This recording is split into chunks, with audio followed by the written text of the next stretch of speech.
Instituição Média Timor Post hatou sentido condolência ba Padre José Antônio da Costa nebe fila ricas ona ba aman maromak ne Kadunan Santo. Funcionário Instituição Média Timor Post representa a Companhia Timor Post hatou sentido condolência e a quinta-feira loron ruanulo recensia fulan dezembro tinang ne.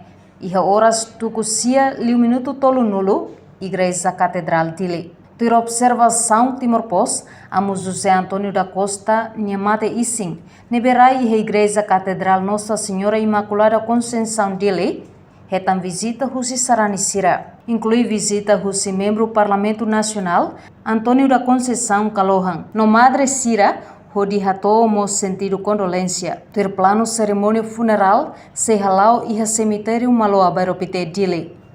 Molokne, se halo uluk missa funeral, e a Igreja Catedral Nossa Senhora Imaculada Conceição dele, sexta-feira, loron tolu nulo, fulan dezembro, tinari rua nulo resin rua.